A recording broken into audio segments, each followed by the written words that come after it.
Donc tout ça, c'est une question géopolitique qu'il faut résoudre pour que la République centrafricaine, enfin, retrouve sa quiétude. Alors, retrouver la quiétude, la paix et la réconciliation, c'était la mission de la présidente de la transition, Catherine Samba-Panza, plus de 10 mois maintenant après sa prise de pouvoir à Bangui. Question pour tous les trois, qu'est-ce que vous pensez de sa gestion de la transition?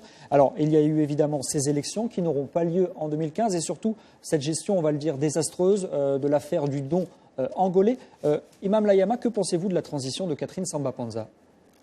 La transition de Catherine Samba-Panza, comme vous le dites, comme les uns aussi pensent, cette transition, le gouvernement même qui a la charge de cette transition, n'a pas une force.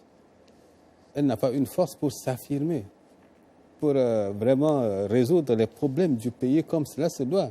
Un gouvernement qui n'a ni gendarme, ni police, ni militaire, au niveau sécuritaire, ne pourra rien faire.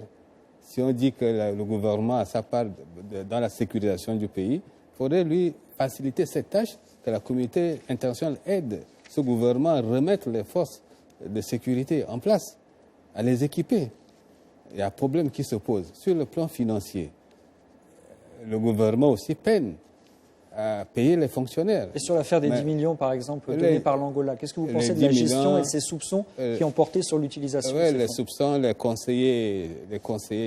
conseillers nationaux du Parlement de transition se sont prononcés là-dessus.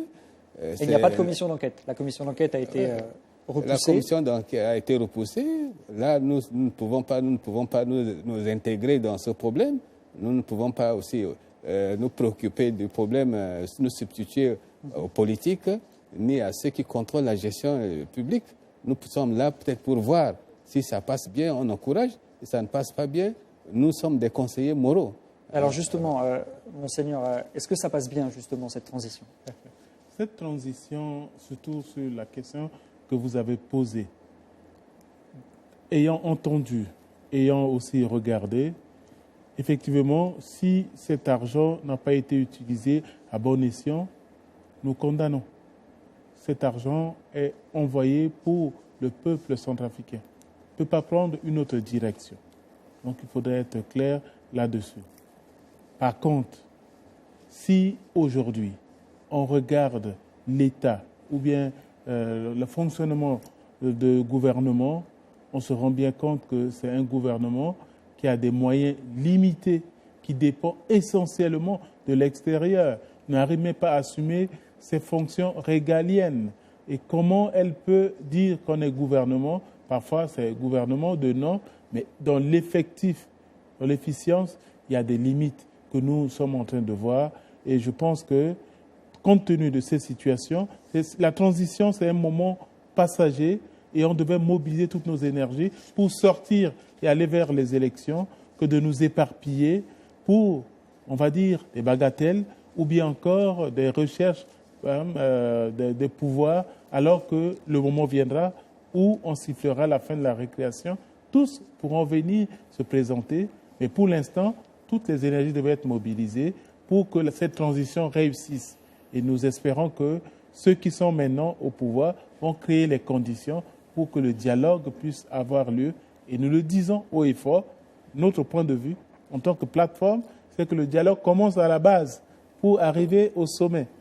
Si la communauté internationale, si le gouvernement choisit de commencer le dialogue au sommet, nous laissons ceux qui ont fait ce choix tirer les leçons. Alors, Pasteur Bongo, allez-y. Oui, je dis que lorsqu'on reproche à la présidente de la transition une certaine lacune, une faiblesse, oui, il y a une faiblesse, mais nous devons quand même dire courageusement que depuis un certain nombre d'années, les autorités centrafricaines n'ont pas les mains libres dans la direction des affaires centrafricaines, dans la direction des affaires politiques de notre pays. Il faudrait qu'il y ait moins d'ingérence du côté de la communauté internationale. On ne peut pas dire de quelqu'un qu'il jouit de la souveraineté alors qu'on lui dicte tout. Moi, je crois que le temps est venu pour que la communauté internationale aide, accompagne effectivement la République centrafricaine, les autorités politiques de la République centrafricaine. Et qui dit accompagnement dit qu'on sert de conseiller. Et on ne peut pas être conseiller et en même temps se mettre au devant de la scène. C'est vrai, nous avons condamné. Moi, je suis membre du Parlement de transition, du CNT. Nous avons condamné cette mauvaise gestion du don angolais. Mais qu'est-ce qui a empêché la mise en place de la commission d'enquête parlementaire? Mais c'est encore cette même communauté internationale, à travers l'envoyé spécial du médiateur international de la crise centrafricaine, qui est venu dire non, vous faites trop de bruit autour de ça et il faut surseoir à cette enquête parlementaire. Alors, quand c'est comme ça, à qui revient la faute? Est-ce que ce sont les autorités de la transition? Est-ce que c'est le Conseil national de transition qui n'a pas fait son travail? Alors, il faudrait mettre les choses sur plusieurs balances pour reconnaître la part de responsabilité des uns et des autres. Mais nous reconnaissons que l'équipe gouvernementale est en train de battre de l'aile et nous encourageons la présidente de la transition à prendre des décisions courageuses pour faire aboutir cette transition qui n'a que trop duré. Et plus la transition dure, ce sont les Centrafricains qui souffrent parce qu'ils n'ont plus de souffle. Les Centrafricains n'ont